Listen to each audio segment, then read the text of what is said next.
All right. Welcome back everyone sa latest episode ng Deep Dive. Nako po, ang dami natin pag-usapan at kasama natin today.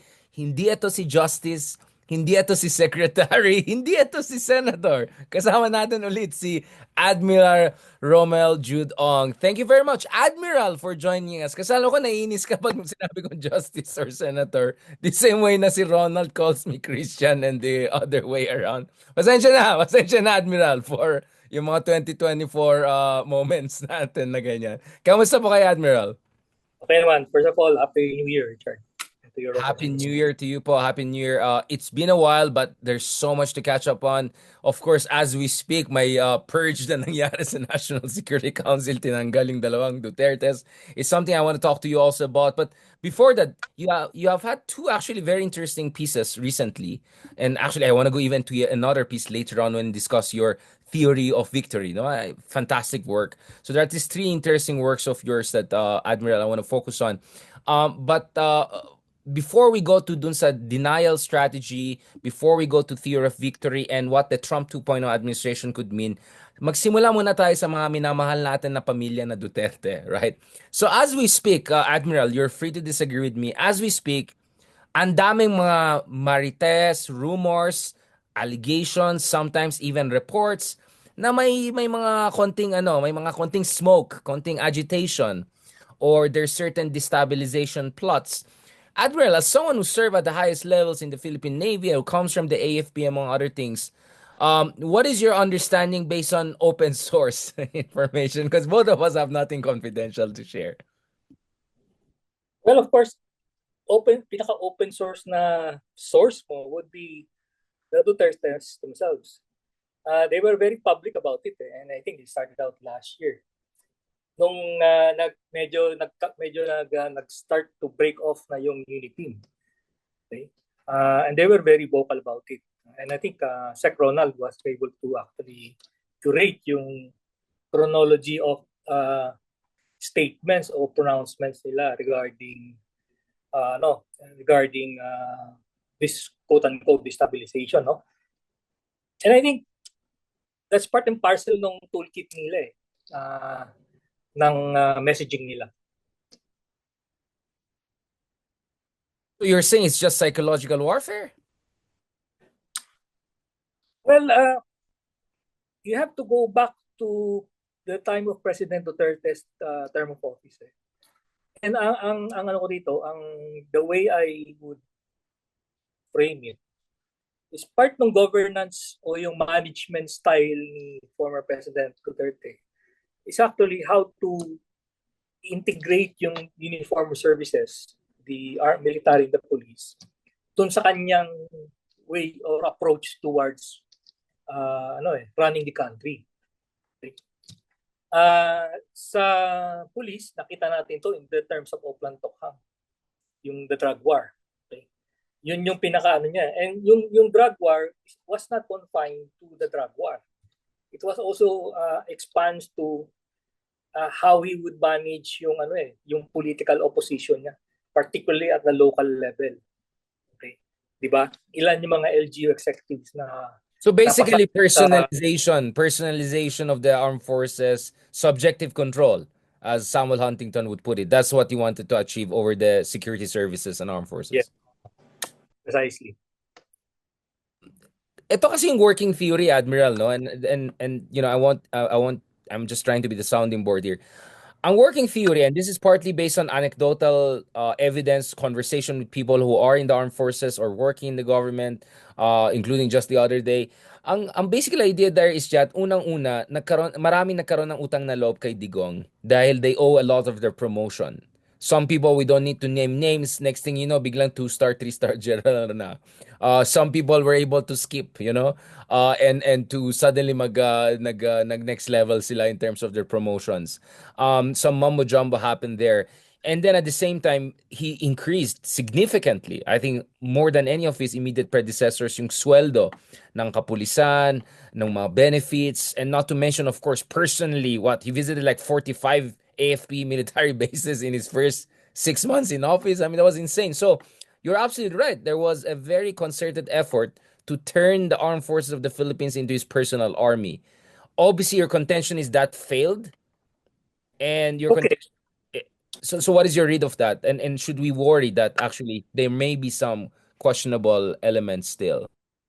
okay, it was a deliberate effort on his part. Tama ka yung sinabi mo. But actually, 6 months, first 6 months niya, if you recall, iniikot niya halos lahat ng military camps. And he was engaging not only yung leadership but also yung tropa, the troops. Okay? And of course, sinabi mo na yung pinasa niyo sweldo. Okay. Then also, in a way, pinakailaman nila yung yung promotion and assignment system. Okay? So they have their own people not in favor, no. But hindi ko pwedeng i-isolate na kay President Duterte lang 'yun eh. Kasi nangyari din naman 'yun sa ibang presidente. Kumbaga, that's Arroyo? uh, and even during the time President Pinoy. Okay. Meron din siyang selection process eh. Okay. So we cannot say na si President Duterte lang gumawa noon. Okay. Kasi at the end of the day, trust and confidence ng Commander-in-Chief yung nakasalalay doon eh. So I do not begrudge him yung ganong approach towards selecting leaders, no. Ang mitigation naman kasi ng armed forces diyan is may culling system kami through the board of senior officers. Nakal na yan eh. Kumaga, doon sa field of candidates mo, let's say 10, nakal na yun eh. Doon lang naman siya pwede mamili, hindi naman siya pwede mamili beyond that eh. Yung mga medyo problematic na, nakal out na yun. Wala na yun eh. So, we are assured na kahit sino yung piliin niya, kahit sino yung paboran niya, competent yun. Okay. You mean professional? Professionally competent na yun. Yung X factor na lang doon o yung it factor na lang doon is close ka ba doon kay Commander-in-Chief. Then that gives you the edge na ikaw yung medyo aangat compared yung peers mo. But that's a given. We accept that eh, na hindi naman patas yung dyan eh. We all secure our own level of competence eh. At some point, yung sa'yo, na-reach mo na, yung others, aangat yan kasi mas malapit sila sa Commander-in-Chief. And yung other aspect naman na binanggit mo, yung utang na loob, ito sa Filipino trait eh. Ando It's naman yun powerful. eh. It's powerful, isn't it? Yeah. Very powerful motivation, utang na loob eh. But then, babangga tayo ron sa institutional guardrails na sinet up ng armed forces. Even if may utang na loob ako sa iyo, handa ba akong basagin yung guardrails na yun that protects the institution from you because of yung utang na loob mo going beyond that yung limit na yun. And that's where I think yung institution is strong enough to ensure na hindi yan mabubuwag. Okay. For various reasons na nai-instill na o nai-inculcate na within the institution itself.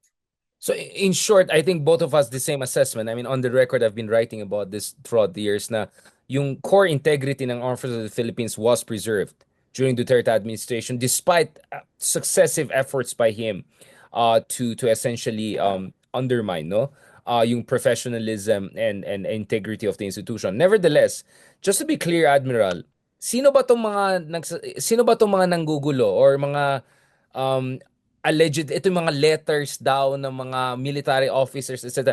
Are we talking just about a bunch of ex-generals who are bored and have nothing to do? The reason I ask this is because, we had Justice Carpio here on this show multiple times saying that may mga tao na gusto nila RevGov. And some of them have been even reaching out to more respectable elements to kind of say, kung gusto natin matapos itong lahat ng gulo nito, mahina yung presidente, itong mga Duterte, ewan, RevGov na tayo. Who are these people? I mean, obviously, you don't have to name names, but what is the sociology of these people? Are these just a bunch of ex-generals, ex-officers, some of them probably not even generals, na maingay lang, na nanggugulo lang? Well, there are some retired generals that are spouting that line or thinking that terms, or some who have connections with the military before. Pero of course there are these meron naman chatter on the RevGov eh, hindi naman nawala. But I look at it not as the problem, it's more of a symptom. Kasi what we're looking at here is yung yung tingin na parang nag-fail na yung mga institutions tapos wala ka ng wala ka na matakbuhan. Okay? Wala ka na matakbuhan. Hindi ka na makatakbo sa Supreme Court. But again, this is a perception. This is a perception issue. So wala ka na matakbuhan. Parang hindi nang napaghinaan ka ng loob sa Congress dahil of course yung issues ng budget, medyo napaghinaan ka ng loob sa Supreme Court for one reason or another. Medyo napaghinaan ka ng loob kay Presidente kasi sa tingin mo medyo malamya yung ano niya, yung approach sa problema. Okay? So wala ka na matakbuhan. Okay? So ang court of last resort nila o ang court of appeals nila, yung armed forces. And there is a reason for that. Yung may historical context yan. If we go back to history natin, mas naunang na-set up yung armed forces kaysa yung Philippine Republic. Okay. 1 year. Okay. I think it was March of 1897, sinet up yung armed forces o yung Revolutionary Army. Then of course we had June 1898 yung Republic. So nauna yung armed forces na set up before the Republic. So in a way, the Revolutionary Army was the enabler to ensure for that Republic to take root. Okay? So merong historical context siya. Okay. And of course, if we go by recent history from martial law of 1970s, the armed forces was the enabler of the martial law. For good or bad, it was the enabler. If we go to 86 revolution, which is that the current template now is create that critical mass to people power to convince the armed forces to actually change sides. So yun pa rin naman yung formula ngayon. That's why we have these maisog rallies. That's why we have these attempts at people power dyan sa EDSA Shrine. In the reason, even if it failed, the formula is the same. Create a critical mass so that it will convince the armed forces na they need to change sides. Now, meron kasi underpinnings yan doon sa Constitution yung na hindi naman napag-uusapan palagi yung the armed forces is supposed to defend the state and protect the people. But this is, kumbaga ito, pinag-uusapan lang sa loob ng armed forces, hindi naman namin nilalabas yan, is what if we are confronted with an ethical dilemma that you have an oppressive state and an oppressed people? So, saan lulugar si armed forces? So, under that scenario, obviously, you will protect the oppressed people against the oppressing state. Okay. But that is not something that we publicly debate on or discuss with. But yun yung underpinnings so kaya dito napupunta sa yung makikita mo and it's coming from the retired military sector. Kasi napag-usapan na yan within institution. Okay. But how do you now say na this is an oppressive state? It's a matter of it's a matter of debate and it's a matter of perception. Okay?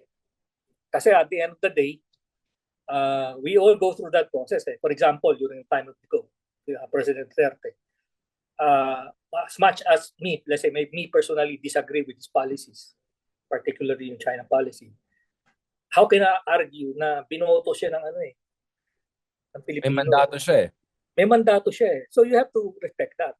Whether you disagree with the policy of the Commander-in-Chief or not, whether you think that disloyalty na yung kanyang actions, still, may mandato siya binoto siya ng tao Eto, si President Marcos, ganun din, 31 million na vote sa kanya Whether you question the process of the vote or not, may mandato siya.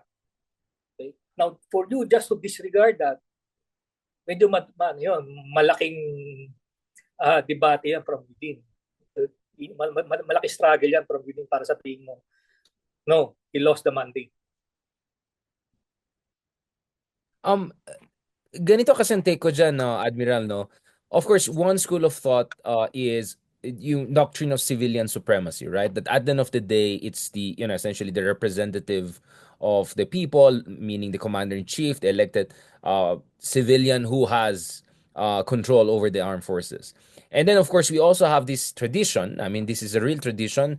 A lot of our neighbors seem to be very fond of that. Thailand, Obviously, it's the most dramatic case to a certain degree, even Indonesia. We see this in Egypt, in Turkey. This idea of Praetorianism, no, that the military at the end of the day is the Praetorian Guard. It needs to undergird the stability of the nation state. And exactly as you pointed out, Kanina, as one great sociologist said, wars make state. And in this case, the armed forces predated the creation of the Philippine nation state and the Democratic Republic. But the way I see parang a way out of this is, I had a lot of conversation with General Bautista, for instance, right, who was in charge of the bayanihan professionalization attempts and all. And basically the idea there is fundamentally the armed forces in a functioning democracy, and this is also very Samuel Huntingtonian, has to be loyal to the constitutional order.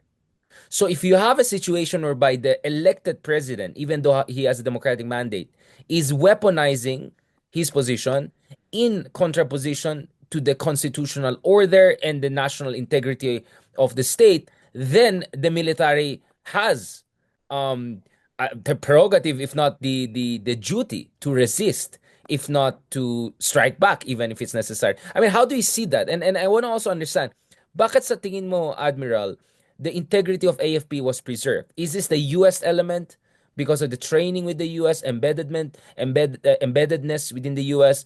Is it because of the Bayanihan reforms during General Bautista's reign, among others, and the security sector reforms we had with our allies and friends? And most importantly, was this also about institutional memory? Because I remember very well, I interviewed Secretary Lorenzana when we declared martial law in Mindanao, no, after yung Daesh ISIS attack. And this was for a piece I wrote for New York Times. And he said very clearly to me, he said, we remember the lessons of the past, meaning how Marcos weaponized the armed forces and of that, and we don't want that to be repeated. So this is not going to be the same kind of martial law. What is your read of this whole issue and this dilemmas, these debates that you raised? Well, of course, ang start mo dyan would be 1986. Okay, that's a start kasi doon nag-turn around yung ano eh. Nag-turn around yung, at least that would be the benchmark, no? Yung turnaround. But it was not an easy turnaround. Remember, after 86, there were a series of coups. Kasi there is a ano eh, hindi naman siya ganun kabilis mag-transition eh. At that time, yung series of coups was also the height of the insurgency movement, yung local communist insurgency. So nagsabay yun. Kasi the peak of the insurgency was in the 86 as well. Nagsabay siya halos. So dalawa yung problema ng armed forces no. Yung internal struggle niya because there are components of the armed forces that rebelled. And the second is yung communist movement. Okay. And it went for until the 1990s. So, and remember, there was these several commissions in the 1990s. I remember one would be the Video Commission. I think this was an honest to good study kung bakit what is the problem with the armed forces, what is wrong with the armed forces, how do we transition the armed forces from the martial law armed forces to something that is more attuned to an armed forces in a liberal democratic state. Okay. So yun yung challenge to. So meron security sector reform process na in-undergo yung armed forces eh. And it was not an easy one kasi as I wrote, you mentioned about yung article ko sa Raptor, in between 86 and President Duterte's term, meron pa tayo yung yung series of coups, then yung time ni Senator Trillanes nung Magdalo. Then there was also yung time ni ERA, yung nag-turn around tayo. And the armed forces was also involved in that. And one of the lessons doon is nung nakialam yung armed forces, it doesn't necessarily mean na it turned out well for the nation. In fact, ang pinaka-principal tinamaan doon is yung national economy natin in both cases. Okay? So, kumbaga, the cure is worse than the problem itself. Okay? So, that's the major lesson doon. Pag nakialam yung force, it doesn't mean na everything is going to be nice and rosy na affair. It's not. It's going to be a messy one. And EDSA DOS was also complicating, right? Because post hoc, essentially, was it Chief Justice Davide, right, who kind of gave a constitutional legitimacy to what happened to Arroyo, which is the armed forces essentially becoming the final arbiter. Because alam naman natin, it was not the people, the protesters in EDSA per se, who ended ERAP's term. It was when Angelo Reyes, it was when the AFP withdrew its support from Estrada, and that's when his administration became untenable. So that because for me, diba? Like this is we're talking about 2001 already. So way after 1986, you have another case of Armed Forces of the Philippines becoming the final arbiter of a major political shift. What is your understanding of the effect of that? Well, cause and effect yan eh. The cause was the sinuportahan ng armed forces yung change of administration. The effect was you have to justify it legally. Okay? So that's why sinuportahan yung from a legal sense, binigyan ng basbas na okay, it was constitutional. Okay. Otherwise, we're gonna have a revolutionary government na naman no time na yan. That's my read of yun yung reading ko ng yung why it transpired that way or why it happened that way. Because one thing I want to understand is because after that, ang dami rin kudetas ng panahon ni Arroyo, di ba? I mean, one of our guests here, you know who, I think had three coup attempts against Arroyo. It's like, sometimes magkausap ko itong minamahal natin, guess parang medyo weird talking about democracy. Wait lang, sir. Ilan ulit? Nakatatlong kudeta yata kayo, di ba? But you know, I mean, di ba? I mean, that was how gulo ang sabog ng Pilipinas nung time na yan, di ba? And this is the 2000s, mid 2000s, late 2000s. So it's Medyo ano na yun, medyo yeah. New generation na yun siya, si Senator Trillanes kasi. We were the first one. Yung generation namin was the post. Kami yung kami yung in between the martial law and the Cory Right. administration.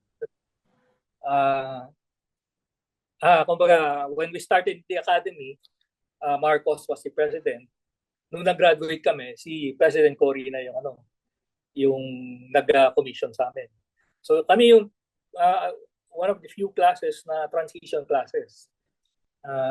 We came in during martial law or post-martial law.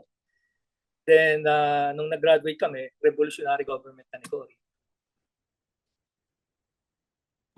So obviously, for good reasons, I mean, there is a school of thought that says baka a big part of this is misogyny because if you map like what out 90% of the coups happened during the two female presidents we had, Corazon Aquino and Arroyo.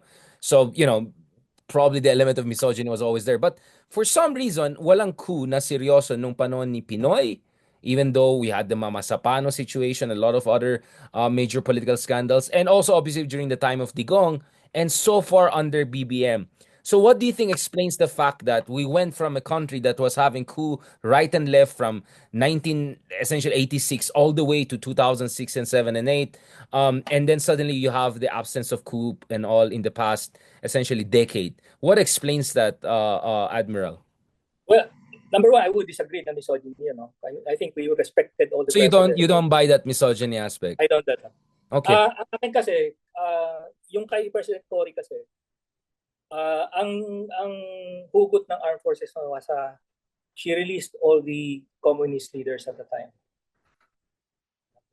Kasi consistent naman yung armed forces even during martial law, during time of Cory, even up to the time of President Duterte. The nature of the beast. But didn't Ramos also make a lot of sorry, I just want to push back for it. But didn't Ramos also make major concessions, including to the Misuari and all of that? Shouldn't that have been a reason? Or just because Ramos himself is an ex-military but essentially could nip things in the bud? Is that what? Siguro it's a trust issue din. May trust issue. Not misogyny but trust issue. But again, balikan ko lang, no? Yung hugot doon was ang armed forces consistent naman anti-communist yung stance niya. Whether during the time of the Marcos Sr. up to the time of President Duterte, even up to now, anti-communist yan. So, I think they gave FDR a wider berth in terms of ang premise on is he knows what he's doing. Okay. And he's one of us. I mean, pwede siyang kausapin kung medyo and he's surrounded by people that are with the military also. So I think merong yung communication lines are open and they're being used. Nung time kasi din President Cory, she was surrounded by people that are naintindihan ko naman against the military. Kasi sila yung nag-suffer ng martial law eh. Okay. So there was an anti-military bias Yes. doon sa doon sa nakapaikot kay President Cory. So the communication lines between the military and Walang President Cory, interlocutors to keep things. merong medyo Yeah. mahirap. And that was only resolved after the series of coups. Medyo nag-open up yon kasi one of the casualties of that was na request I think was natanggal si Executive Secretary Arroyo. I think that was one of the Joker Arroyo. that was the one of the points raised, and that was the kumbaga yun yung Right. that with that medyo nag-open up na yung communication line. So smooth sailing na si President Cory until nag-transition to FDR. Okay. Nung time naman ni GMA, the issue was corruption. And I think Wasn't there corruption under yun nga. Again, I mean, I don't want to be too woke, Admiral. And of course, I know you may take it as an insult if I imply misogyny. I have all the respects for the Philippine AFP, but a part of me just cannot dismiss the fact that some people tend to take female presidents less seriously than not, precisely because of some element of misogyny. I don't know. Again, you're free to disagree with me. I'm just saying I'm having a hard time not seeing that playing some role. Maybe not as big, but some role perhaps. I can only base it on my own personal feelings. No? Sure, you know better than me, the AFP, obviously. Sa akin, wala eh. Kasi ang nakita ko naman, sino ba naman mag-ano kay President Cory? Very respectable president. Okay. Si GMA naman, at least during yung earlier times niya, he was very competent. He was a very competent economist. Okay. So, you have to hand it to her. Okay. Now, merong corruption issue siya. And I think si Senator Trillanes would be a better person to discuss yung kung why and wherefore. Medyo mahaba yan. Tatlo yata yun. Like. So, kasi at that time, I was still, yung areas of assignment mo were not, I had no contact with the politics of the organization. It's more of the internal mechanisms na. So, hindi ko siya kapa, kumbaga. But as you have both Navy background, but anyways, I'm not gonna push the point too much. Admiral, going back to this, I asked point blank both Senator Trillanes and Justice Carpy about this whole Salvador Panelo going on.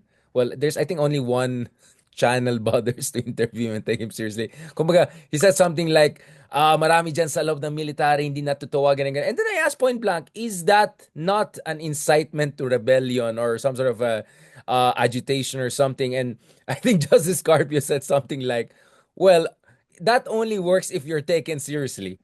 So if no one takes it seriously, it's not an agitation or incitement. And then, point blank, Senator Gillen said, Salvador Panelo is a clown. So let's just leave it at that. But what is your read? Do you think he's talking about, maybe he is just the loudmouth guy who is articulating something that we should pay attention to, that perhaps we shouldn't be too complacent, Admiral? Well, ganito yan eh. You have to segmentize yung security sector, no? So number one would be military and police. Not monolithic. It's not monolithic. Absolutely. Yeah, it's not monolithic. Second is you have to look at active and retired. Okay. So among the retired, you can further segmentize it into yung recently retired and yung talagang matanda na. Okay. Because the recently still has influence, residual influence. Correct. May residual influence pa yan. So, ang akin naman, basta retired ka na, civilian ka na eh. Like me, civilian na ako eh. I can say anything as long as it's not based on confidential information or confidential document. I can say anything for or against government. It's my free speech na yan eh. And if you're talking of yung retired and they say something against the government or against certain personalities in government, they're entitled to that opinion. Kasi private citizen na sila eh. Of course, hindi mo madi-divorce yung the fact na they were part of the armed forces once in a while, once upon a time during their when they was in the active service. That's that the given na yun. But to me, kung ano may sabihin nila, whether for or against government, as long as it's just nilalabas lang yung sama ng loob and not taking arms, then they're entitled to that. I would consider it an expression of free speech. Now, kung yun yung nahagip nila, let's say they attended a meeting or they attended an event, tapos naglabasan na sa mga loob, yun yung nahugot niya. Yun yung ikikwento niya sa labas. Okay. But again, parang nagkwento ka lang kung ano yung napag-usapan ng party or yung meeting and I would not take too much value. Ang importante, yung active service guys natin in the armed forces are professional. They follow the Constitution, they follow the chain of command. They have the integrity and the fidelity to follow yung mandate nila. Okay. Right. Obviously, Admiral, that's part and parcel of democracy. Everybody is entitled to choose a side and defend yung side ng spectrum na political spectrum na tinaniman niya o tinatayuan niya. Before I ask more, going specifically to your article on this navigating civil-military relations, is there I know you want to be polite and all, but is there a big difference between the situation in PNP and the situation in AFP? Still, well, I can put it that way. Medyo malaki kasi iba yung culture Iba yung culture. Pangalawa, iba yung vetting process. For example, lahat kami, we undergo the commission on appointments. Iniimbestigahan ka niyan bago ka ma-appointed. Sa kanila, Civil Service Commission, I believe, or yung Napolcom, yung nila, which is a different commission. Okay. So sa akin, merong difference yun. Kasi iba yung vetting process doon sa Pangalawa, yung organizational culture, totally different. And I don't have to explain. Very clear naman yun. Yung vulnerabilities ng Philippine National Police with respect to yung acculturation ng kanyang katawan. And also susceptibility to political interference and subjective kasi part and parcel na yun Kasi for example, ikaw si Mayor, you are given the opportunity to select among 3 candidates kung sino yung yung gusto mo maging chief of police ng ng munisipyo mo. So that power already gives you certain level of oversight doon sa police na inassign sa'yo. And kahalubilo mo siya palagi. So iba yung level of exposure nila sa local politics mas immersed sila, kumbaga. And therefore more susceptible to politicization. Yeah. Right, exactly. While my degree of separation or healthy distance ng armed forces from let's just say the mud of everyday. Now, hindi naman siya totally invulnerable, kasi meron pa ring but spectrum. I mean, it's a spectrum. Yeah, you're right. Like more on this than that. It's not either or. Yes, exactly. Admiral, going back to the AFP, dun sa article mo, you said the logical move for the AFP is to cut all vestiges of its links with the Duterte family. The low-hanging fruits available are, number 1, shutting down the Vice Presidential Security and Protection Group. Number 2, transferring back the responsibility for the security of the Vice President to the General Headquarters. Number 3, directing the Inspector General to investigate the dysfunction in the operation of VPSPG. Number 4, directing the Internal Auditor to investigate how the confidential funds received by the VPSPG was liquidated and obliged. This, you argue, sends also a very clear signal to their patron, i.e. Zhongnanhai, i.e. China, that the Dutertes are not sacred cows that the AFP will have to defer to easily. It also conveys a clear message to the general public that it will honor the trust according to the institution by doing what is morally and ethically right. Are we moving in that direction, including some of the reshuffling we're seeing right now, restructuring the National Security Council? Okay, if you remember, yung Quadcom, tinurn over sa armed forces yung further investigation ng confidential fund. Okay, so the ball is the court, yung bola kumbaga sa korte na ng armed forces. So, they are obliged actually to act on that. Otherwise, the public will ask, ano nangyari doon?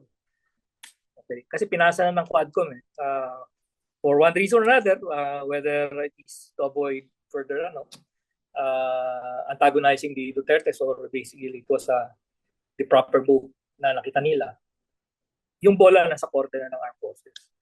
So yung minention ko sa article, those are the minimum that they can do based on yung mandate nila at saka yung powers allowed by them within the organization. Okay. Now remember, historically kasi yung security detail ng Vice President was either provided for by the Presidential Security Group, or it was provided by the General Headquarters through meron siyang office Naka-centralize lahat yung mga sundalo na nagpe-perform ng VIP security, not only for the Vice President, but for all others na merong nilagyan ng na deployan ng VIP security. So centralized for easy monitoring. Okay. Kasi minsan meron mga nagre-request, hindi natatrack ng General Headquarters. Binabantayan niya yung ilan yung nasa labas At the same time, para ma-regulate, kasi hindi para yung kahit sinong Poncio Pilato na lang manghingi ng VIP security for one reason or another. So yun, kaya naka-centralize. So ang akin naman recommendation, binabalik lang naman dun sa tamang opisina yung responsibility na yun. And of course, yung Because Sara investigation. Duterte was creating her own parallel setup, is that what you're saying? Correct. If you recall, batalyon. If you recall, that group was created before yung nagpalit ng administration. Diba? Hindi pa nakaupo sila President Marcos noon tsaka si VP Sara. Naka-set up na yung batalyon. Because Set up that was the former president, yeah. Oh, yeah. What is your read of itong nangyari sa National Security Council ngayon?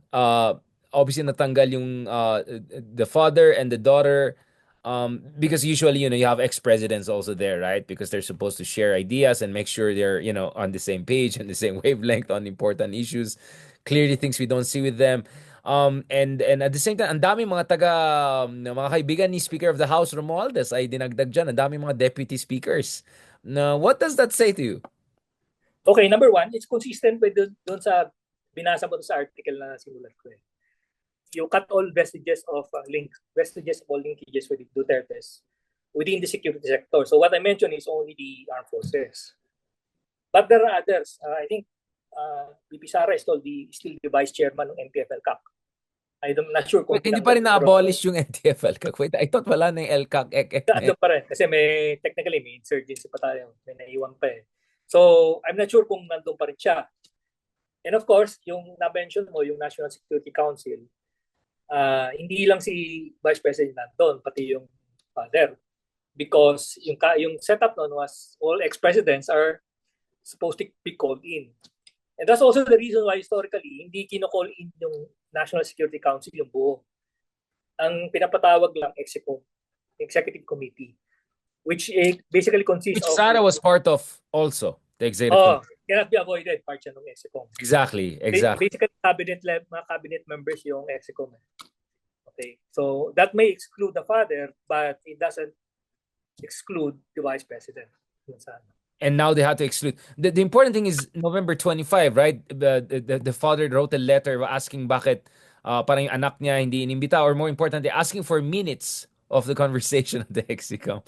Is this a case of them saying, I'm not sure I want to share to you the important stuff because it might end up in Beijing tomorrow. Is that what's going on here, Admiral? I think it's kumbaga, it's a power move It's a power move on the part of Malacanang. So, and again, it's consistent with what I was thinking sa armed forces naman. Tanggalin mo na lahat ng connection niya. Kasi yun yung ginagamit nilang conduit to yun yung ginagawa nilang soapbox to to make statement na national security in nature yung statement. Okay? So tanggalin mo lahat yung connection. So decoupling. You're really calling for a decoupling here. Yeah. Yeah. Yes. So, Yeah. Obviously, my sense is the timing is also important because in a week or two, a new administration in the U.S. is gonna come in. Now we can have a long conversation about Donald Trump, and but if you look at people in his admin, people are gonna run the Pentagon, people are gonna run, Marco Rubio and the State Department, a lot, his national security advisor. They look like people who want us to be even more involved in not only pushing back against China in West Philippine Sea, but also on Taiwan. My sense is they would want allies to pitch in more, to be more involved. At least this is the sense I get based on some of the conversations we have had with them or people in the Heritage Foundation, among others. So obviously, if you're China, you want all the minutes of the real latest conversation with the Trump administration to be forwarded to their friends, right? I mean, I think the timing is also important, right? Because China wants hindi. to figure out what could Trump mean for Philippines alliance. Kasi if I were China, I will move the earth and hell to have President Marcos replaced. That will be my power move. Or Bakit to pa put Dutertes in power, basically, which is more accurate. Well, yes. Kasi, kaya nga sinasabi ko, we cannot divorce domestic politics with geopolitics kasi connected yan. Whether we admit it or not, nasa frontline tayo, and whatever happens in the Philippines affects the geopolitics of the region. Okay? And if I were China, I want a neutral or a friendly Philippines. Now, ang tingin ko, okay, si President Marcos, naku, medyo sinulog na niya yung tulay. Wala na kami naman yan. So ano yung power move ko dyan? I have to find a way na a friendlier president comes into power. So it's logical. That's why yung aking agam-agam kasi is we cannot isolate what's happening yung away pamilya, impeachment case, with yung US-China relations and competition. And of course, yung what's happening in Southeast Asia. Because it's like a proxy war in a way. It's yung dalawa, nagiging proxy. it is a proxy war. Nagpo-proxy war sila. Speaking of this, I mean, I'm just curious, what is your read on this situation? Because on one hand, if you look at the portfolio, you look at the statements of whether Marco Rubio, Mike Waltz, people who are gonna run the Pentagon, they all seem like China hawks, right? They seem very much like people who want even a tougher stance on China, whether on the trade front, on the security front. You see a lot of concern about Philippines, about Taiwan, and then of course you have Donald Trump, right? We don't know what. I don't think even he knows what he's gonna do, right? So you suddenly have the situation whereby will Donald Trump cut a deal, a grand bargain? I'm actually quite skeptical of that argument, but nevertheless, that's always the background noise. And then at the same time, you're gonna have this hawkish guy coming in and saying, "Go, go, go, lang tayo." What is your read? Do you think there'll be more continuity with what's happening under Biden?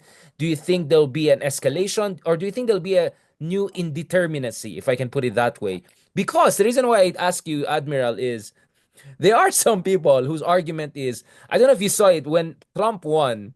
Duterte said, "Let congratulate," and it's like parang congratulations to my great pal. Like parang nagfi-feeling yung mga ibang Duterte people na because beshi daw si Digong at Trump back in the day that I don't know Trump will save Duterte, and that because BBM was so cooperative with Biden that Trump will be hostile to him, hindi daw siya in-invite sa inauguration. Like, there's that narrative.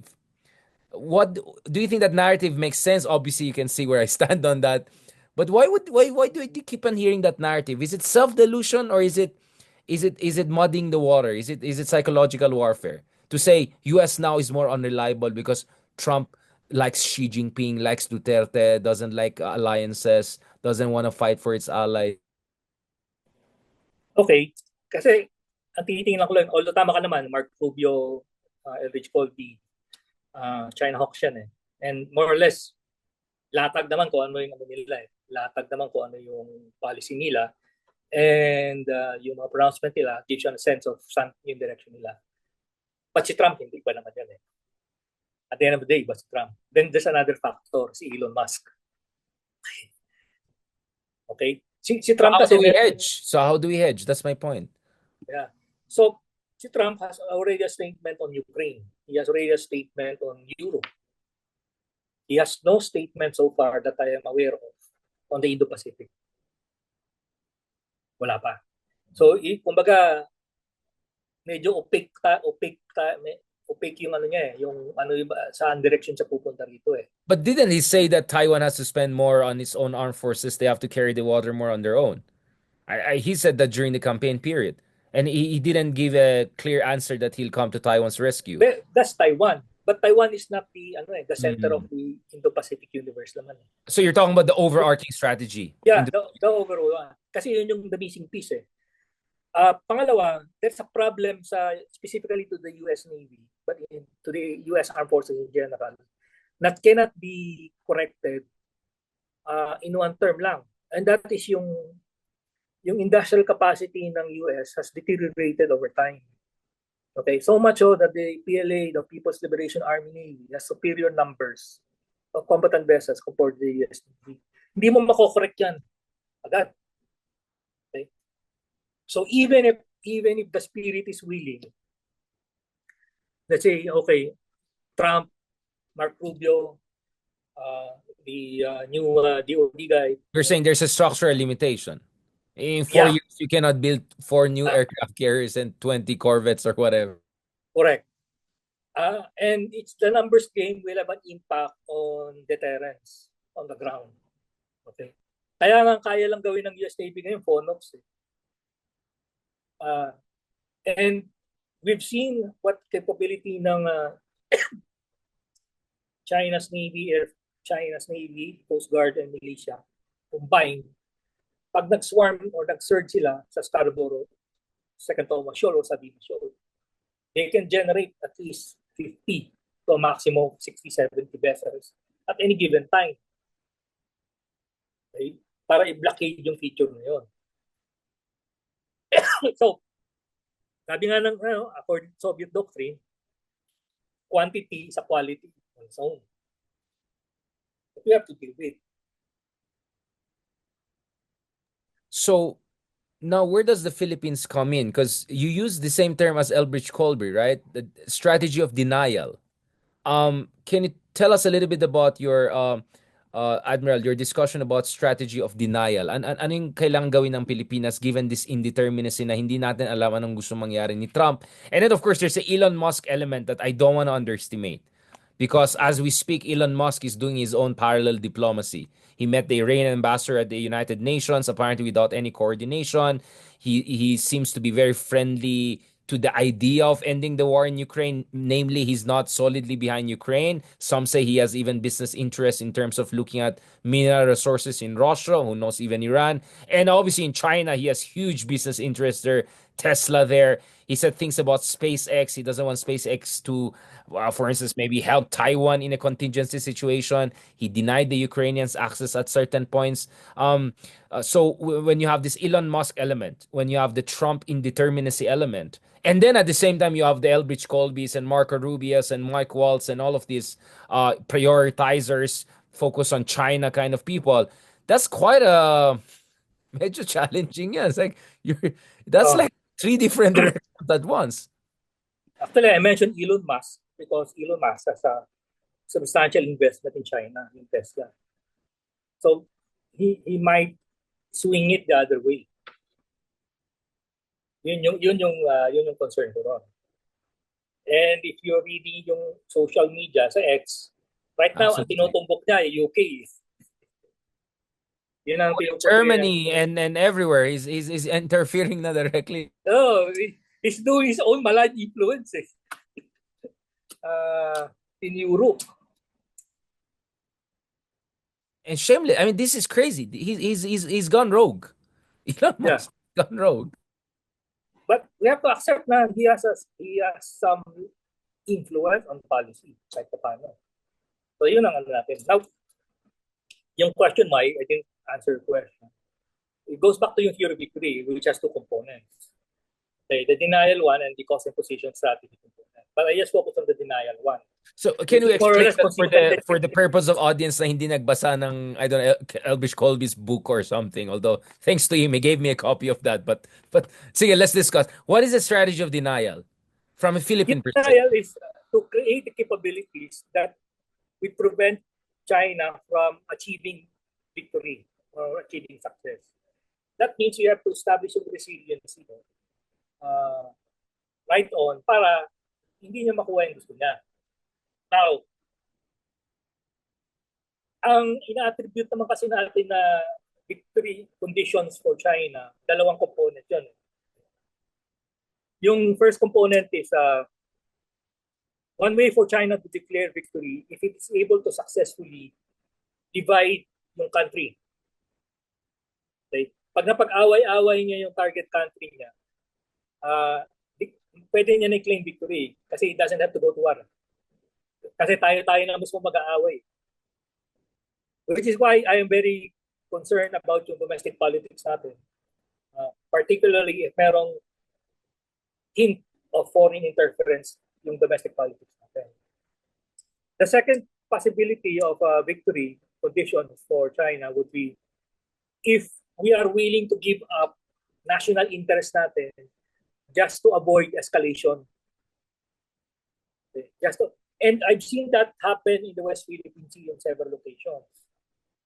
Yung parang, okay, para wala ng gulo, sige, we will do this, we will concede this.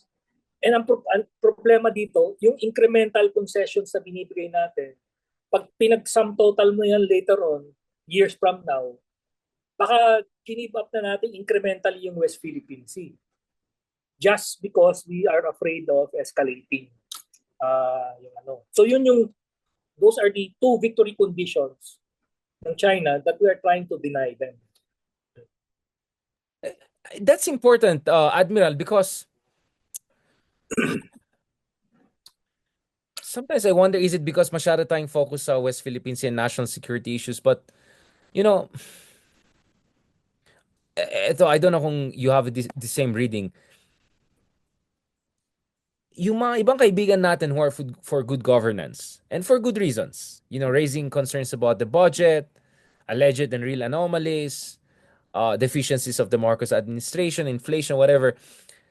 Would it be too cruel for us to say that they're the unwitting enablers of the pro-China elements in the Philippines? Meaning they're contributing to weakening the foundations of the current administration. Now, that is not to say that we should not criticize. I've had like 12 episodes with Justice Carpio on PhilHealth and all of that. But minsan feeling ko yung ibang kaibigan natin parang all-out mode without paying attention to, actually, we're in the middle of a Cold War. As we speak, China is invested in destabilization of this country, and they have a major family, more or less, aligned with them. I mean, I think we should spell this out, right, Admiral? Are we being unfair because we're too focused on geopolitics and territorial integrity in West Philippine Sea, or are we just being brutally honest with people that this is not a normal political situation? Actually, na-read ko yun kanina sa kapilang they were mentioning that ang question naman I'm sure nila yung sa kapilang channel narinig niya na sinasabi ko yung kagabi. Oh yeah. I think may natamaan like, I didn't mean to say anything. I just said, parang ingat lang kayo. Wag kayong bara-bara lang dyan. Actually, alam mo naman, yung circle of yung mga kausap ko rin naman, ka-engage ko. Also is very focused on the budget. And I think tama naman na bigyan pansin yun. Ang dagdag ko na lang sa conversation is, okay, while we're doing that, let's just be aware na ito yung if we do not calibrate, so the operative word is, if we do not calibrate our actions. Kaya nga ang inaano ko dito, yung pag nakusap ko si Justice Carpio, sir, okay lang naman protesta tayo dito sa sa policy na to. Or yung this policy 1 or policy 2, policy 3. But we should be mindful na pag ang conversation is papunta na ng RevGov, patayin na natin yun. Kasi that would create the divisiveness that we're trying to avoid. May guardrails dapat Meron threshold. Yeah. Yes. Okay lang yun. Nagprotesta to a heart's content. But if ang conversation na is umaakyat na doon papunta sa okay, destabilization natin, RevGov yan, patayin na natin yun, sabi ko. Kasi we were going to play into the hands of China. We will be doing them a favor by creating the divisiveness within the country. So, calibration talaga yan eh. Yeah, again, just to be clear, Admiral, this is not hypothetical. This is happening as we speak. It is happening. I literally see DDS or China affiliated accounts going through all my videos, and then they'll find anything to highlight. For instance, last week I had Professor Vicente Rafael, who used to be 1 year senior of BBM in LaSalle. And obviously, he said something about BBM having certain recreational predilections, if I can put it that way. Next thing I know, they made a whole thing about the whole polvoron, the whole polvoron discussions and all, right? So I'm just saying, naka, ano na eh, naka-activate na ito eh. This is not us trying to shut down the debate or conversation. I have nothing against people who had no problem working for the BBM administration and then they're suddenly out of the administration. Suddenly they're all for budget transparency.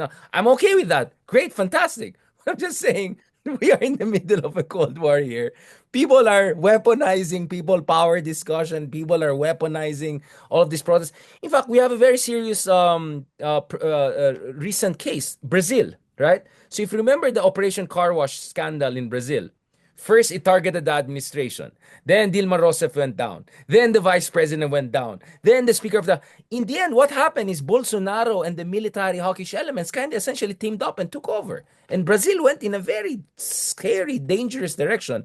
Not officially RevGov, but some really dangerous mutation. So I'm just saying, hindi ko sinasabi na let's not exercise our democracy, but I just want them people to have eyes wide open. Na there are elements they're actively taking. I mean, the other day I had to call out a good friend of ours who is, an advocate for public health, public welfare, etc. And was sharing all of these things about my mga murmurings and discontent sa military. I said, who are you talking about? If these are ex-general and all, they really don't matter. Or ito, so, yun nga eh, parang I think people are really not understanding how serious the security situation here. In as much as I don't want to shut down the debate because I do believe in criticizing the administration on really the deficiencies out there. Yun nga eh, Admiral, I mean, am I being too paranoid? Hindi, parang ano to eh, you have to play three-dimensional chess eh. Because there, there are three or several levels of conflict that we're addressing or issues eh. So yung sinabi natin, yung domestic politics natin, that's one. Okay? The other one would be yung regional situation. Third is global. And ang nag-i-intersect yan sa China as far as I'm concerned. So we need to be worried. No? So ang akin naman, ang ginagawa ko na lang, we have to engage these people that have legitimate grievances naman sa government in terms of policies na have a great negative impact on the public welfare. So tama lang naman yun. But engage natin and konting reminder na okay, wala namang problema mag-convey kayo ng negative ng dissent to at the end of the day kasi Richard, ito yung difference between yung administration ngayon saka before. The fact that we are openly discussing this and they are openly discussing about going to a public rally to make a statement means that the conditions are permissive. Pwede mo express yung ano mo eh. Hindi Democratic ka space. I mean, in fact, correct. Senator De Lima, I mean, no one can question her commitment to democracy. She said, at least now there's democratic space.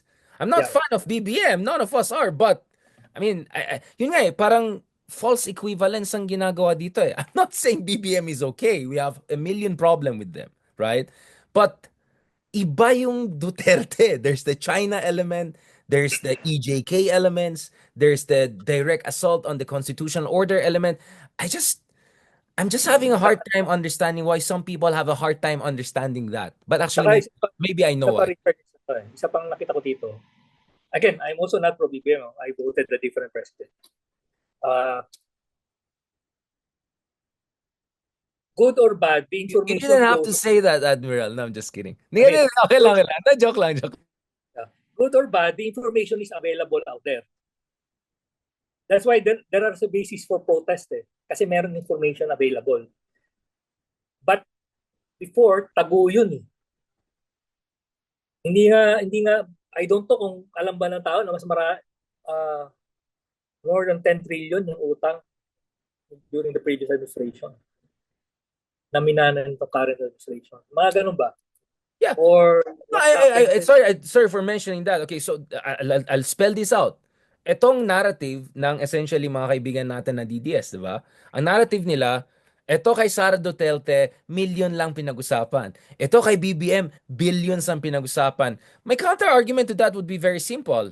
Well, balikan natin yung Farmali. Balikan natin yung mga questionable practices under Duterte. Those were billions too. But for some reason, some of our friends are all focused on the latest scandals, real or not. Why are they not talking about the Farmali issues? This is not whataboutism. This is about consistency in calling out anomalies. And what's happening right now is that you're making it much easier for the Duterte camp and for the pro-China element for that matter to really muddy the water, undermine the government, etc. But by the way, Admiral, just to be clear, I don't know if you want to say it. On my part, I've openly made it clear to the government that, hoy, umayos din kayo because kung magkakalat kayo dyan sa budget issue, gagamitin talaga ng kabila yan. So it's not like we are not also directly telling this to the guys in the government to get their act together, right? We have been warning this openly, right? Openly, on the record, right? So isa it's pa, not like we're not also saying anything, right? We're saying even directly to them, hey, get your thing together. What the heck? given yung current context ng politics natin, if you're going to protest against certain policies, kumpletuhin natin. Uh, ibalik pa rin natin, iprotesta pa rin natin yung abuso ng confidential funds sa conversation. Hindi pwedeng mawala yun. Eh. Kasi kung if you're just focusing on the national budget or the PhilHealth issue or DPWH and yung, yung budget, then we forget about the confidential funds. So parang ano yun, again, because we do not want to strengthen yung kabilang side. So dapat nasa kasi biro mo magrarally ka o magpo-protest ka. Kukunin yung video na yun, then nila yun sa kabila. I mean, fair is fair, di ba? So, sabi ko, we need to also be consistent. If we're protesting against this policy, let's protest also the other violations. Para hindi tayo, kumbaga, protesting against one party and we forgot about the other party. Mahirap. It's a very hard situation, right? I mean, again, hindi ko sinasabi enabling, parang unwitting enabling ang pwede mangyari dito with dire consequences for our national security among other things. But again, I'm not saying this to kasi alam ko ma-accuse tayo ng securitizing, di ba? That we're securitizing the issue, therefore we want. Hindi. I mean, my goodness, keep on going back to this PhilHealth and other issues and all, and other controversies, all of that. But I really needed you, Admiral, to join us to just really highlight that we are in the middle of an active, liquid, multi-dimensional warfare as we speak, right? Kung sana lang meron tayong treason laws for peacetime, medyo I think we have a strong case against a couple of people at the very least, diba? I mean, this is crazy. We already have deep fake cases, attacks against BBM, against the government. We know that ASPI, among others, have detected China-based elements pushing this. I just hope people don't forget that element. That's big picture is very important. But then again, maybe this is our myopia because we're too national security focused. We're too West Philippine Sea. I don't know. Um, for you, Admiral, I know you're also you're an academic too. You're a professor of practice. I can even call you an activist, someone who believes in good governance and all. I know for a fact that you're helping a lot of good people. Ikaw, what do you think should be the roadmap for, let's just call it, the good guys? So even these people, I mean, all of us, we want to be good guys, but what is the responsible way to be the good guys? How should we handle the burden of responsibility given how the Philippines is in the middle of his what I call double Cold War, US, China, Duterte, Marcos, and then the connection, the proxy aspect? Well, ang akin kasi play the long game eh. Ang long game ko is a very short one actually is 2028. So, at the end of the day, yung 2028 scenario natin must not be somebody sitting in the presidency that will hand over the country to China. So, I don't, personally, I'm indifferent kung sino man yan, but to make sure that, and I think you can already know ano yung ibig ko sabihin, that we avoid, No, no, I don't know, Admiral. yeah. So yun yung long game ko. Now, anything that is, any other issues peripheral to that, subordinate to that problem. Okay. So we need to take care of yung 2028 natin na hindi tayo maging probinsya ng China. Walang Manchurian candidate. Yeah. Last part, Admiral, I think this is my part of repenting. For some reason, yung mga kaibigan natin sa Taiwan are not reaching out to me as much. I think marami nagalit sa akin sa Taiwan when I said we should use the Taiwan card to get more on West Philippines. I mean, this is the back and forth you and I have been having, right? Your argument is Taiwan is a bigger threat if China takes over Taiwan. My argument is we're just too weak to be involved on the Taiwan issue. West Philippines is more urgent, so maybe we'll do 5% out of 100%, and then let Japan and Australia and US do it. So essentially leverage the Taiwan. But I love Taiwan. I was a fellow in Taiwan. I care for Taiwan. Of course, I don't want China to be our immediate neighbor to the north. Balikan natin itong Taiwan issue na ito. How do you see the Taiwan issue evolving or becoming even more poignant under Trump 2.0 administration, which is in a matter of weeks? Okay, I'm gonna tweak that question and answer you from a point of view of China or Beijing. Okay, kasi if my core interest is Taiwan, then the Philippines is I must to be able to accomplish yung objective ko sa Taiwan. I must neutralize the Philippines for one simple reason. Kasi it will complicate my calculation. So I must first do away with the Philippines as a factor para I can execute my Taiwan scenario. Yung Taiwan. It's like Germany taking rid of Poland so that the road is paved to Moscow, right? So in military parlance, sa planning process yan, there's such thing as ano yung main effort ko, ano yung secondary effort ko. So if my main effort is Taiwan, my secondary effort is actually Japan and the Philippines. Okay. Parang example, why did the Japan attack the Philippines during the Second World War? Kasi it's in the way. Ano ba yung objective ng Japan? Yung southern resource area, which is yung oil field dun sa Indonesia. Okay? So we were in the way. So the only way that they can safely take over that region where the oil is available is to make sure that the Philippines is no longer a threat. So they had to invade the Philippines. Okay. So for China, they had to quote-unquote neutralize the Philippines either politically or economically to make sure na hindi siya magiging factor. Okay. So anything that we do actually disrupts, pangbanggulo tayo dun sa ano niya nanggugulo tayo whatever actions we take, kaya kung gusto nila sa atin, defenseless. Para they don't have to bother with us anymore. Okay? Kaya they would, ang pinaka-low-hanging fruit Nag-aabal tayo sa kanila. Ang low-hanging fruit, if they can have somebody in charge of Philippines na friendly to them, that solves itself. Okay. Kumbaga, bawas sakit ng ulo na nila. So that's a very, kaya sa akin, between the West Philippine Sea at saka yung foreign interference, sa akin, mas problematic and mas dapat focus tayo on foreign interference. Kasi yun yung would be the main effort nila sa atin in terms of neutralizing the Philippines compared to yung anything kinetic or anything physical doon sa West Philippine Sea. Ano lang yun, intramurals lang sa kanila, parang side show lang yun. Which then again, goes back to what I've been saying. They have every reason to take advantage of any kind of destabilization, whether genuine, whether based on legitimate grievances or not. Now, last part of our discussion, Admiral. Um, So we had this discussion with, I think, soon to be President Sikorski of Poland, right? This idea that the Philippines is kind of the Poland of Asia, right? An emerging middle power who is historically traumatized by different imperial power, but eventually has to get its act together, and it's almost at the front line, right? So if Taiwan is kind of like Ukraine, we're the Poland. Um, you came up with the piece, the theory of victory, because I think this is a very important thing.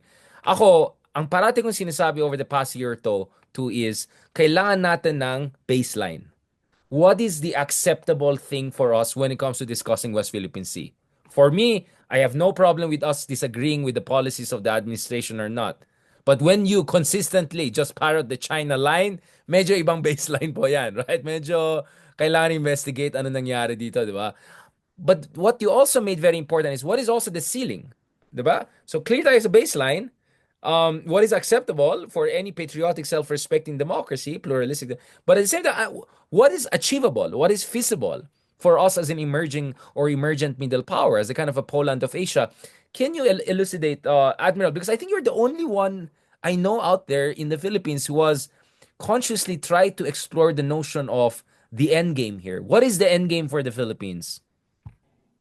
Okay, yung end game natin, yung theory victory that you mentioned, that I wrote or drafted, uh, are describing the attributes of what would consist of victory. Okay. Now, the one essential component doon is yung tinatawag kong national will.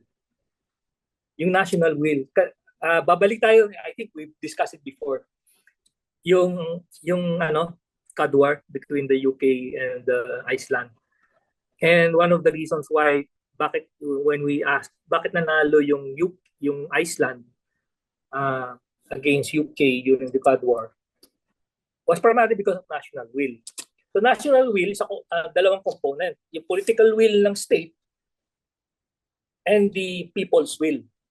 So state and people together having that comprehensive national will to actually fight for what is morally right and acceptable na entitlement ng Pilipinas. And that is our sovereign rights, our sovereignty, and our entitlements, legal entitlements.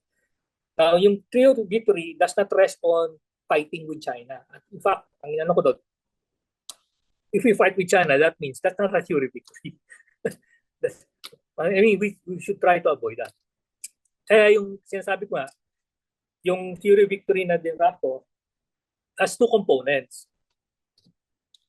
A strategy of denial in current times and a strategy of cost imposition strategy in times of war. Kumbaga, ipafactor mo na yun. Na, okay, meron kang pang current times, meron kang pang conflict time. Okay. So yung strategy of denial is basically, again, to prevent China from declaring victory.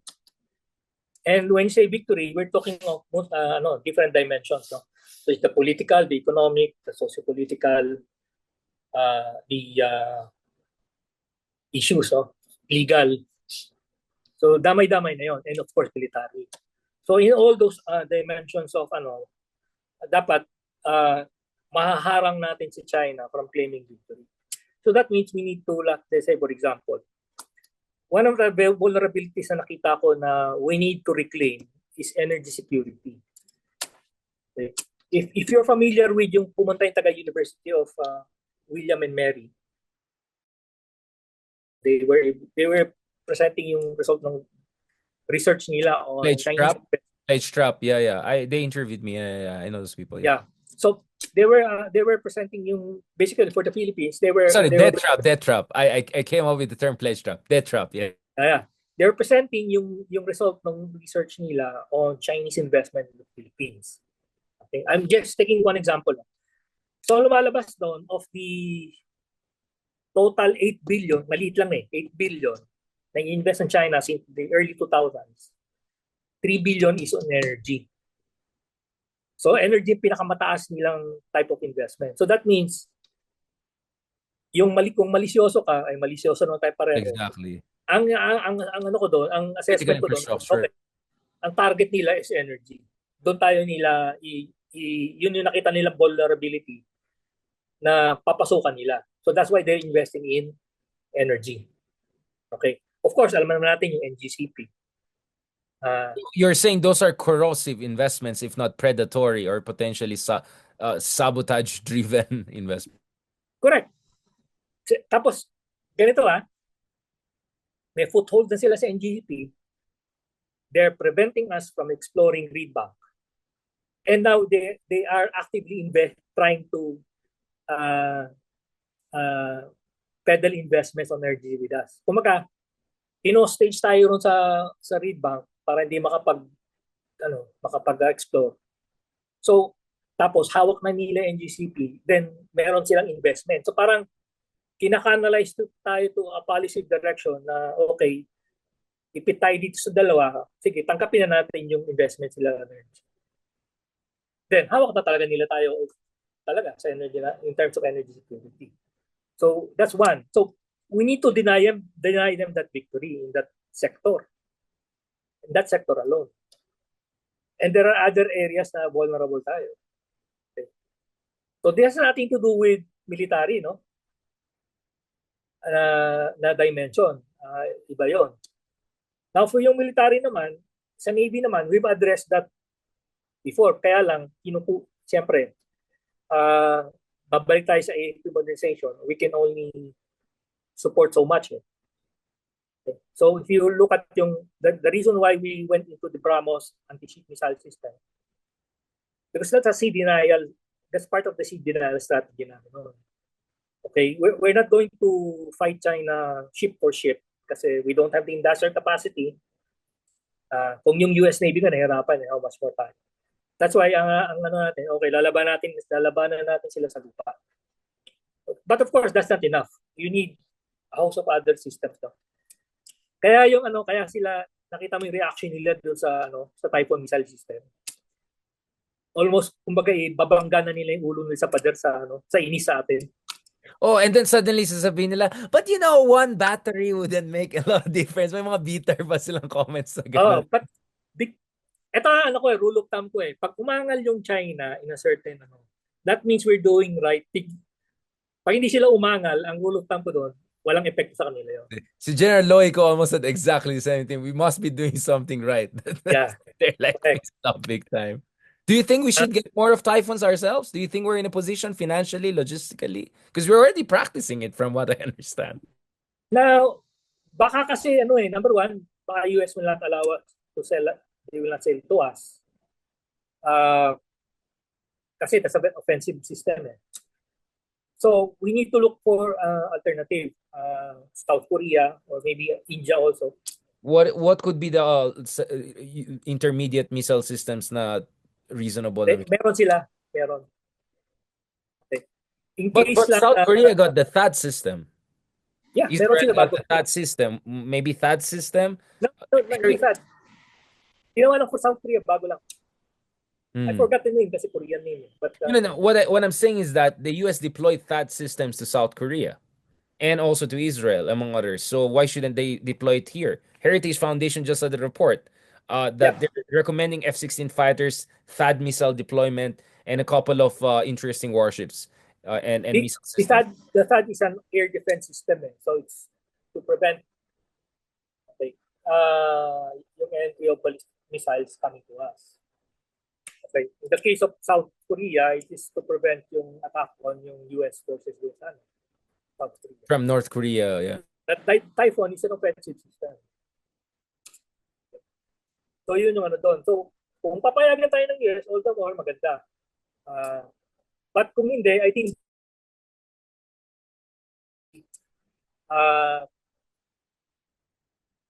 they control the missile, we control the launcher. That's a conjugal, Kasi the way they think is ang tanong kasi Amerikano kasi mag-isip niyan is, I don't give you something that would create problems for me in the future. Hot-headed Filipinos getting us into trouble. Well, kasi obviously ang titingnan nila niyan ang worst case scenario. what if a trigger happy Filipino decides to push the button? Okay? So, that's one way na nakita ko. Happy tayo sa ano, tayo may-ari ng launcher sa kanilang missile. Then you create a rules of engagement ecosystem na both Philippines and the US has to agree on before that missile is launched. Then maybe they will agree to have that yung ano. But yung current setup is already working na eh. Yung naka-pre-deploy lang dito for The exercise. conjugal. Uh, Do you see na more control nila. deployments? Yeah. Do you see more batteries being deployed? More Typhoon battery, like one in Cagayan, one in Lawag, maybe something like that. One in Subic, I don't know. Ang nakita ko kasi it's a prototype eh. Yung Mm, Typhoon missile system is a prototype.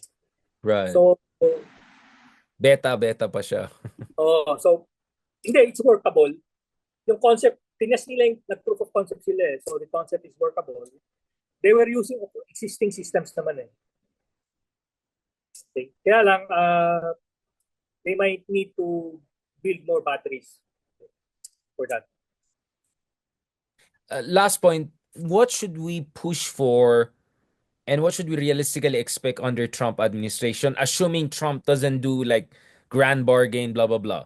Let's just say Trump 2.0 will be just as aggressive on China, if not more, because China is more powerful, because the Elbridge Colbys are even more influential now, right? What should we get in exchange? What should we ask from them big time? Sa akin lang, is to push or continue with the commitment based on the bilateral security guidelines between DOD at DND, yung bilateral security dialogue, the recent one, and yung commitment during the trilateral summit sa Washington, D.C. Last, I think it was June, yung between Japan, the Philippines, sa US. Yeah. Kasi yung With doon naman, geopolitics. nakalala naman, very, very comprehensive na yun. So if we just follow, if they just comply with the commitments doon, I think we are all good then. So stick to essentially the plan. No Yeah. need for anything special or bombastic or anything like that. On that very I don't know, I can say encouraging or something. Not thank you so much, Admiral. And maybe next time if you have information on speaking of well, have you heard from Harry Roque recently, Admiral? I mean, like, parang nami-miss ko na yung mga banat ni Harry Roque bot, yung mga US-China, yung mga ganon. If in case, just in case you have information, maybe you can share. Meron kaming ganun episode, Where in the World is Harry Roque? But, Parang may game yan Where the World is Carmen's. ay, yung mga ganun. Doris. Like something like that. So, Uh, yeah. namin yan. Because speaking of him, di ba, ang shtick niya back in the day was anti-US bases, right? Ang shtick niya is makabayan siya, na ayun niya yung mga Amerikano nandito. And as we speak, a lot of people are saying, we're selling out our country to the US and putting ourselves, we'll be the next Ukraine daw and all of that. Parati ang joke ko pag they say we'll be the next Ukraine. Sabi ko, sigurado niyo you're not the next Russia losing 600,000 of your servicemen and all of that. Actually, I'm not happy that 600,000 died in Russia, from Russia or got injured because ito yung mga kawawang Russians. Ito yung mga, these are desperate. These are not Russians who really went there out of their will. So it's actually, I don't take any pleasure out of all of those casualties. But, the lesson of Ukraine is not that kawawang Ukraine. The lesson of Ukraine is that if you get your act together and fight back, people will help you even though they're not your ally. Thank you so much, Admiral. Hopefully, we can catch up soon again as we see more developments on this front. And if you hear more from other channels, na baka nagre-respond na naman sila sa mga banat natin, paki-inform ako because I don't have time to listen to other channels. No, I'm just kidding. I think natamaan yata yung iba sa sinasabi ko. Hey, I'm not saying do not criticize BBM. I'm just saying, wag yung content mo is 95% attacking PhilHealth and DepEd budget and all, and halos wala na tayong sinasabi sa mga Dutertes when in fact, we might be at a crucial moment when the Dutertes are really vulnerable to being held accountable for everything, right? So, yun lang. And between the two of them, I know who's gonna sell out the Philippines to China, just to be clear about that. Thank you so much, Admiral. On that note, is there anything else? I mean, I already went through I think three of your works I cited. Hindi ka ba natutuwa, Admiral? I go through I really pay attention like quote by quote, di ba? Like medyo high level na tayo this year. But fantastic work. So I really suggest for those people who are interested, so at least three of works by the good admiral, Navigating the Pitfalls of Domestic Politics, AFP's Role in a State in Distress on December 30, 2024 on Rappler. And December 14 naman, We Need a Denial Strategy or Lose the West Philippine Sea. And then, of course, this is really a good paper. I really suggest everyone to read it. Towards a Filipino Theory of Victory. It's a policy paper no October 2024. I'm also proud because one of my former students, si Derek, also contributed to this. So more power to new generation of thinkers and more power to you, Admiral, for overseeing this fantastic effort to push the boundaries of strategic thinking in the Philippines. And si Admiral ang tao kasi, hindi ko sinabi yung Ah, secretary. Hindi ka tulad ni Ronald, even sa TV, he mistakes names like, Justice, salamat, thank you very much, the greatest admiral in the world, thank you very much, thank you from very Poland. Thank you, thank you. much. Talk to you soon po. God